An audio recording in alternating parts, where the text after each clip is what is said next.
Hey, what's up, folks? So we see the same cascade with the SEN community, with SEN parents, SEN carers, and SEN educators that leads to burnout. The cascade looks something like this. So step one, they'll usually recognize that the stress levels are unrelenting. Now that's the stress levels associated with SEN care, looking after SEN children, meeting their needs, adapting life to help them through the challenges that they face. And SEND educators face the same thing in the classroom setting as well. So the stress is ever present, unrelenting, and it's at a higher level than average childcare, average child education. That's undeniable. But in step two, they make the mistake of assuming that the only lever available to them to help mitigate the stress is to better meet the child's need. Now, that is true. The better you meet the child's need, the smoother things will go. But depending on the child, depending on where they sit in the spectrum, things can be quite complex and it can be incredibly difficult. I know this from my own experience with my autistic son. The thing that most people miss is that there's a completely independent lever that you can work to help you cope with that stress. So they miss the fact that there's more you can do to help you cope with that stress than just meet the child's needs better. Then the third step is usually people end up trying to self-medicate. Now, that doesn't necessarily mean pharmaceuticals. It can be things like alcohol. It can be comfort food. It can be confectionaries and snacks and things like that, little things that give dopamine hits. It can be doom scrolling on social media late at night.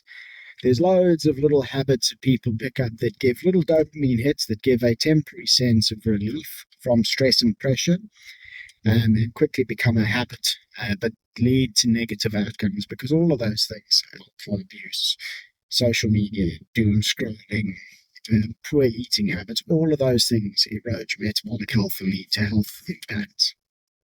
They don't actually address the root cause stress. They're more like band-aids, if that makes sense. Then four, eventually things start to become too much and people go and see their GP, their medical practitioner, and seek help more often than not, because unfortunately this is the reality of our medical system. Very little is put into root cause identification and treatment, and instead people focus on the symptoms. So the GPs will prescribe antidepressants, they will prescribe maybe some sleeping medication. They will basically latch onto some symptoms that the person is experiencing and give them some medication to help manage those symptoms. That's the entire pharmaceutical model. It's symptom management, not root cause resolution. That's just how it is. So they now start managing their symptoms, right? So they get a little bit of relief from their symptoms, which is fantastic, but they're still not addressing the root cause. They're still not addressing that chronic stress in a way that improves their ability to cope with it. Therefore, their metabolic health continues to degrade, and oftentimes the antidepressants and the things that they'll be taking will worsen the impacts thereof. There will be side effects that lead to metabolic syndrome, diabetes, stuff like that. So it makes the situation worse. It continues to degrade their metabolic health, which means that the way they experience stress worsens, which means that they then require stronger dosages of the medicines, and this whole vicious cycle becomes a spiral into chaos. And then the inevitable happens. They burn out, they crash, they can't do it anymore. For SEND carers and educators, they have the option to quit and walk away. And that will remove them from the chronically stressful environment. It's not great that happens. It has impacts on the kids, has impact on the people in their care, affects them tremendously because I know none of them want to give up. It's not a decision they arrive at lightly. SEND parents obviously don't have that same sort of out. You can't just, no one worth their salt just gives up on the kid and walks away.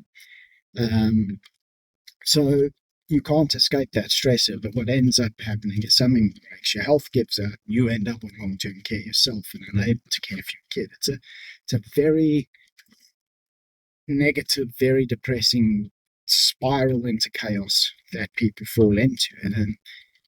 But there's something that you could do differently. You could choose to focus on metabolic health and understand that your metabolic health underpins your health, both psychological, in other words, your mental health, and physiological, in other words, your physical health. Now, if you focus on improving your metabolic health, you will, by default, improve your capacity to handle stress. It doesn't mean that the stress goes away. It doesn't mean the stress is now vanished and you're no longer exposed to it. The child still needs care and the environment is still chronically stressful, but your capacity to cope with that stress is improved.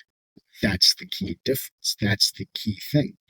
You're able to cope with it better without it impacting you as negatively as it would. So that is a key enabler to thriving in spite of the chronic stress. And there's a reframe needed in the way that you view life in order to do this. And the reframe is through the lens of metabolic psychology. And that's a topic I'm going to unpack over the next few weeks. So watch the space.